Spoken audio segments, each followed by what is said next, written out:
In this video, I'll show you how to create and format a simple ImR chart in Excel. There's no need for any expensive statistical packages here. I'll show you how to set up your data table, calculate the control limits and sigma levels, and format the chart so it looks really professional. Then in a future video, I'll be showing you how to take this chart to the next level by creating some dynamic or conditional formatting. This way the chart will change formatting when there's a violation of one of the 8 control charting rules, just like the fancy software does. So be sure to subscribe and turn on notifications so you don't miss that video.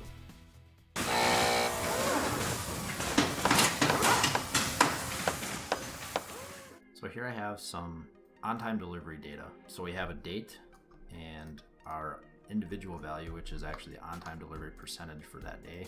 And I also added some columns here just to speed things along. And the first thing I want to do is actually take my data here and create a table out of it. And if you've seen my videos before, you know I really like tables. They just keep things kind of nice and make formulas very easy and dynamic. I'm not going to get too much into detail on that, but I do like tables, so just be aware that I am using a table here.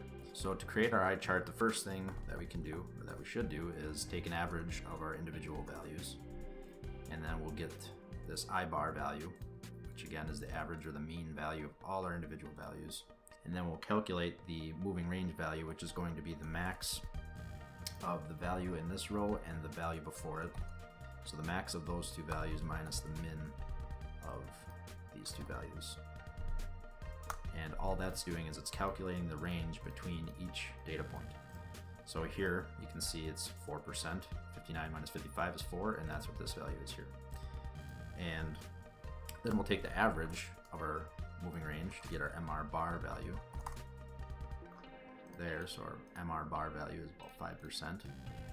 And then from our MR bar, we can use a statistical constant to approximate our standard deviation value. I'm not going to go into detail on why we do it this way versus taking a standard deviation value, a typical standard deviation value, or any of that kind of stuff. It's just a way to approximate the standard deviation. There's plenty of documentation out there on why we do that. But basically, for the I standard deviation value, or the approximated standard deviation value, we take the MR bar value divided by this constant, which is 1.128. So that's our standard deviation, or approximated standard deviation. Once we have that, we can calculate our sigma levels. So the I bar plus 1 sigma is the first sigma level, which would be 1 standard deviation away from the mean. So we'll just take our mean, so our I bar value, plus 1 sigma for our first sigma level. And I'll just copy that over 3 times, and I'm going to add a 2 times for the second sigma level, so we're going 2 standard deviations away. And then same thing, a 3 times the standard deviation for 3 sigma levels away from the mean. And then we have to do these sigma levels below the mean as well, so I think I'll just copy these 3 values, paste them over here, and then all I have to do is just switch these to negative values. Minus 2 and minus 3 sigma. So those are our sigma levels. And then to calculate the upper control limit for the moving range, we just take, again, this is a constant, 3.267 times our MR bar value. Again, so then our upper control limit for our moving range values would be this 0.158, or roughly 16%. Speaking of which, I think I'll format that as a percent, same with the sigma. And then this is everything we need to create a simple ImR chart with Excel. So let's grab our data and then insert a line chart. And it already kind of looks like a control chart, but we have the values for the range chart and the eye chart all in one. So I just grabbed everything just to make it simple, but what I'm going to do is I'm going to right click on the chart and hit select data, and then I'm going to remove everything to do with the moving range, and then also the sigma value, which is just kind of a calculated value in a field that we won't be using in the chart.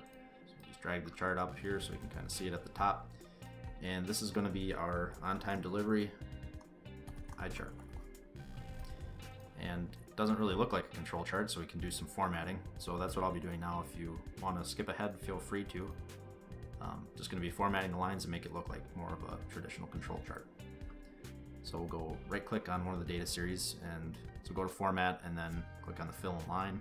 We'll make it a solid fill line, and then the third sigma levels, or the control limits, I'm going to make a red like this, and I'll make it this dotted line.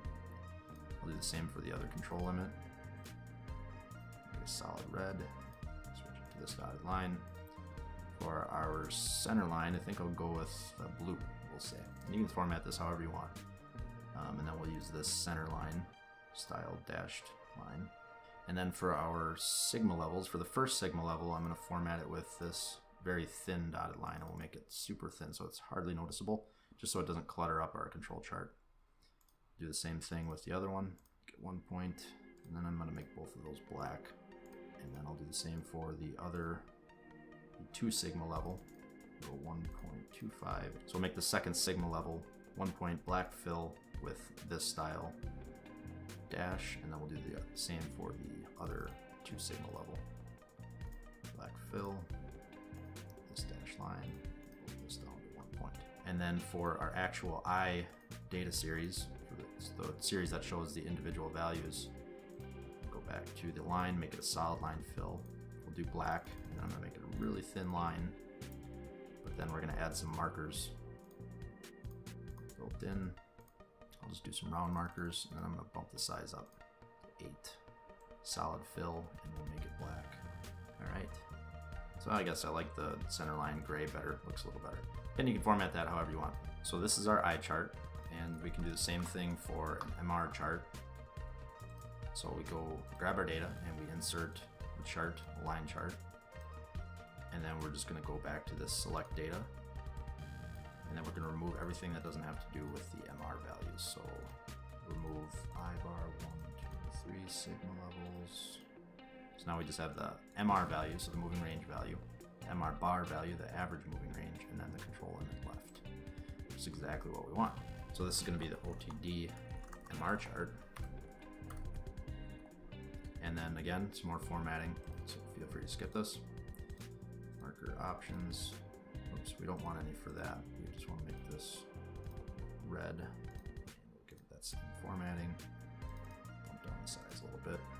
Solid line, red, black line, 5. Make it thinner. Add markers for the MR values. Built in, round, and then fill it black.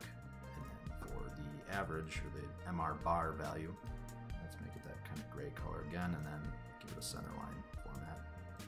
Thin it out, and there we go. So now I'm going to take both of these and just kind of copy them to a new sheet. So now this is our I chart and our MR chart. And that is how you make a simple version. But the thing is, with control charting, we know that it's not always as simple as saying if a data point is outside the control limit, then it's out of control. And if it's inside, then it's in control. There's other rules or things that we can look at to determine if our process is out of control or about to go out of control, or those types of things. Right here is a good example. 1, 2, 3, 4, 5, 6, 7 data points in a row increasing. And that's a trend. And what we can do is we can actually make our graph dynamically format those data points without us manually going in and formatting each data point just to report it out. But we can actually make a template basically where we could drop in any data we want, and we would be able to visually see if data points are out of control based on the different control charting rules. So there's like 7 or 8 rules. We're going to basically add some columns to our data sheet here, and it's going to allow us to again dynamically format these charts so that it'll show us if any points are out of control or if there's certain trends going on with our control chart.